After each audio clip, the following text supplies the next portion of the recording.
आज हम रिश्तों को लेकर एक कहानी सुनाएंगे। एक वृद्ध व्यक्ति अपने बहू बेटे के साथ रहने शहर गया।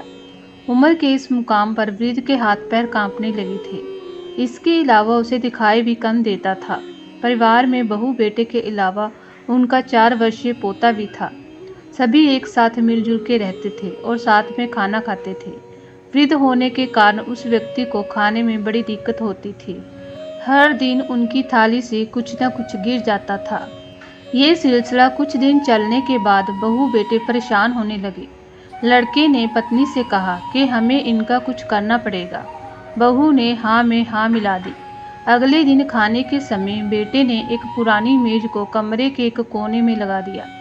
इसके बाद बेटे ने बाप से बोला, पिताजी आप यहाँ पर बैठकर खाना खाया करो। वृद्ध आदमी अगले दिन से वहीं पर खाना खाने लगे। कुछ समय के बाद पिता के खाने पीने के बर्तनों की जगह पर एक लकड़ी का कटोरा दे दिया गया। बाकी बहू बेटे और पोते पहले की तरह ही आराम से बैठकर खाना खाते थे। ये सब देखकर बुजुर्ग की आंखों में आंसू आ जाते थे, जिसे देखकर भी बहू बेटे का दिल नहीं पिघला। इसके उल्ट अब वृद्ध की छोटी सी छोटी गलती पर बहुत सारी बातें सुना देते थे। वृद्ध का पोता ये सब बड़े ध्यान से देखता रहता और अपने में मस्त रहता। एक दिन रात में बच्चे के माता पिता ने देखा वह जमीन पर बैठकर कुछ काम कर रहा था।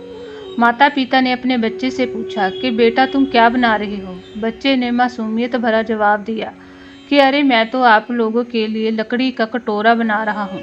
जब आप लोग वृद्ध हो जाओगे तो इसमें खा सकोगे। बच्चा फिर से अपना काम करने लग गया।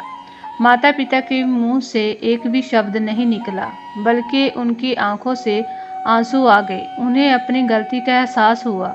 उस रात वो अपने बूढ़े पिता को वापस डिनर टेबल पर लेकर आए। इंसान को अपने बड़े बुजुर्ग का पूरा सम्मान करना चाहिए। कभी भी अपने बड़ों का अनादर नहीं करना चाहिए। हमें कितने भी बड़े हो जाएं, अपने माता पिता के लिए हमेशा बच्चे ही रहते हैं। हम उनके स्नेह और प्यार का ऋण कभी भी नहीं उतार सकते। हम उनका सम्मान और आदर करके बस उनके चेहरे पर खुशी ला सकते हैं।